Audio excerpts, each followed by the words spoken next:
All right, Mr. Ippolito students, welcome.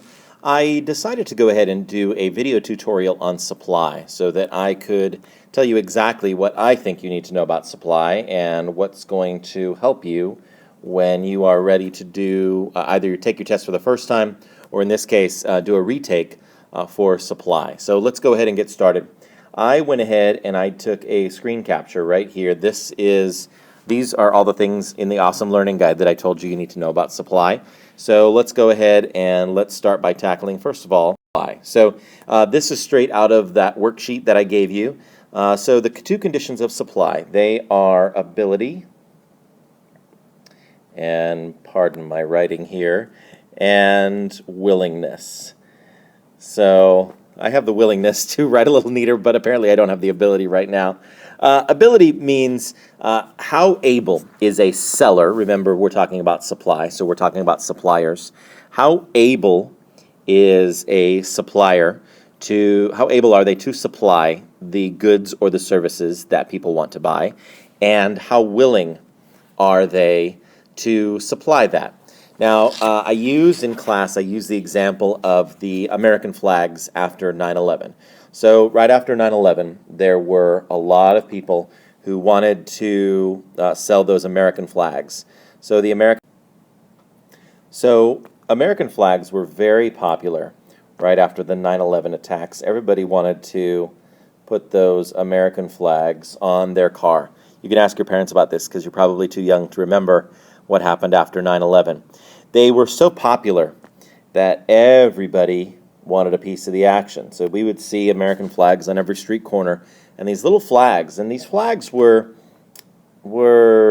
I don't know, maybe 12 inches by 8 inches. They weren't very big. They'd fit right on your window, but everybody wanted to sell them. They wanted to sell them so badly because it was good business. People were willing to pay, it started at $10 and $15, $20 for these flags. There was a real market. There was a demand for these flags, and so the price kept going up. Because there was a demand, there were more and more people who were willing to supply the flags. So the law of supply says that as the price of a good increases, the quantity supplied of the good increases. People are motivated.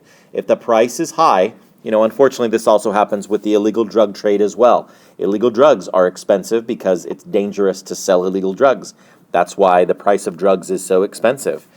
So the law of supply says that as the price of a good increases, the quantity supplied is also going to increase. If you can get in on the action and make a lot of money from this, then the ability, the willingness and ability, people are going to find a way to sell that thing. The law of supply says, number 3, that as the price of a good decreases, the quantity supplied of the good decreases. So people are less motivated to sell if the price is going down. I'm not going to make that much money. I'm not as motivated. So according to the law of supply, price and quantity supplied move in, we can say, the same directions, or we could also say in proportional directions. This is the opposite of demand.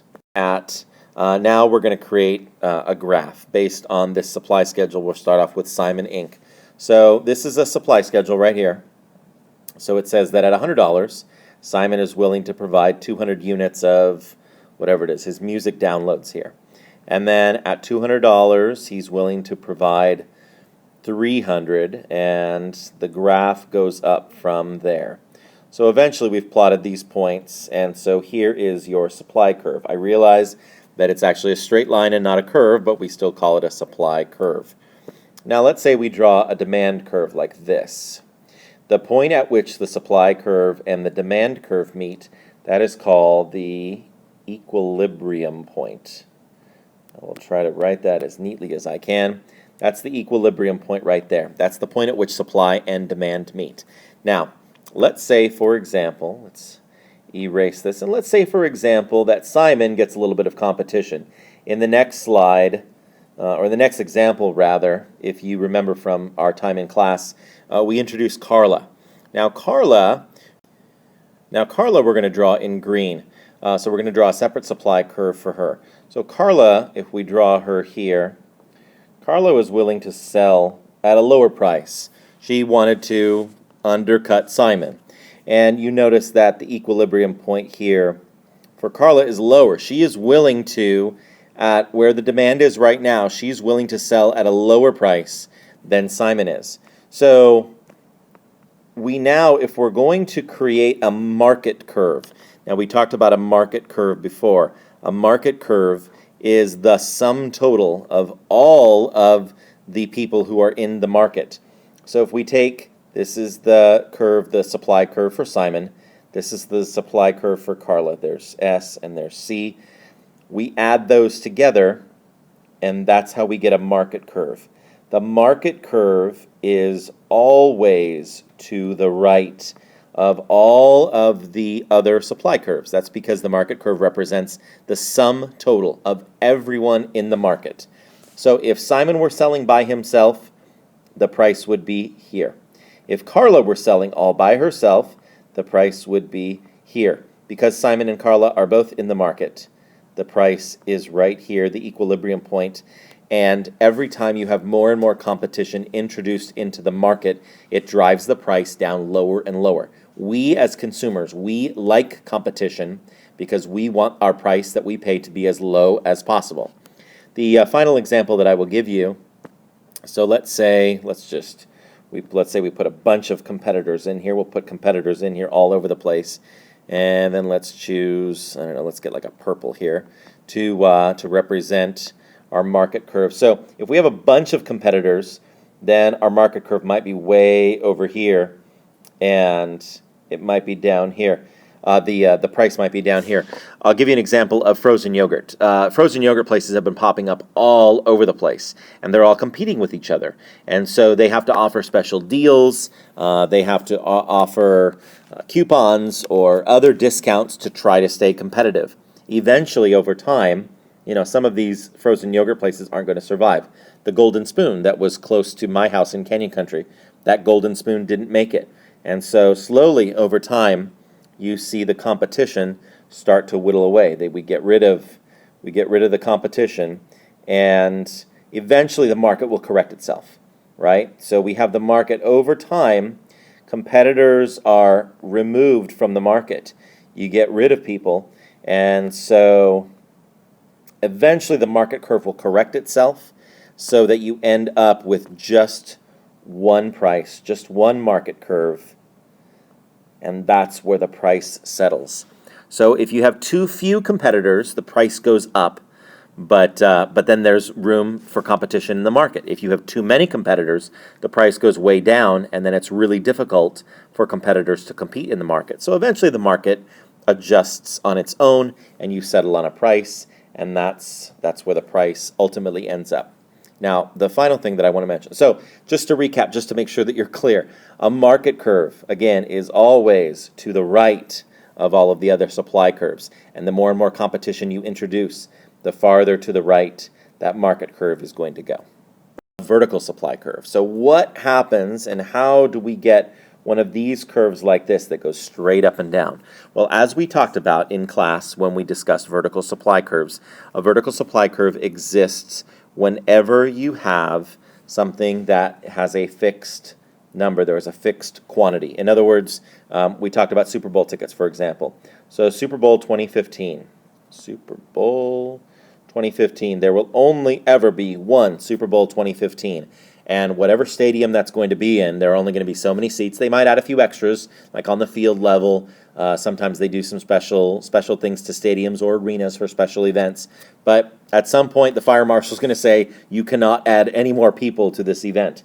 And so there is a fixed number, okay, a fixed quantity. You can't go beyond that number of seats. And so Super Bowl 15 has a vertical supply curve. You cannot shift the quantity supplied to the right. You can't fit any more people in there. Same thing goes, we use the example of a Stradivarius violin. That was the example we talked about from the textbook.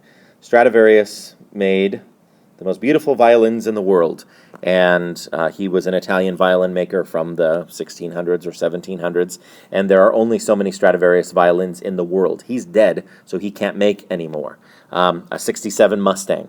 There are never going to be any more 67 Mustangs in the world. So it doesn't matter. You can't make any more of them. So the supply curve on 67 Mustangs can only go straight up. You cannot, nobody else can come into the market and add another 67 Mustang. That's impossible. You can't do it. So what that means is we are only ever going to, the supply, the price is solely based on the demand. So you're going to have a demand. The demand will go this way. Let me draw a red curve for demand here. Let's say this is the demand for 67 Mustangs, and that's the price you're going to pay. Let's say that as the baby boomers start to retire and they have a little bit more expendable income, and their children are graduating from college, and now they want to relive their glory days of their youth. These baby boomers, these retirees, there's a greater demand for a 67 Mustang. The demand curve might shift, and the price might go up, but the quantity supplied will never change. If anything, for a 67 Mustang, as wear and tear happens over time, same with Stradivarius violins, if anything, over time, the quantity supplied of these things is only going to go down over time, right? And as the quantity supplied goes down, as Stradivarius violins get lost or broken, as 67 Mustangs stop working, you see what happens to the price. The price keeps going up and up and up over time because there are fewer available in the market. That's the way a vertical supply curve works. All right, I think I've now explained everything to you, so hopefully you have a better understanding of how supply works, and good luck on that retake.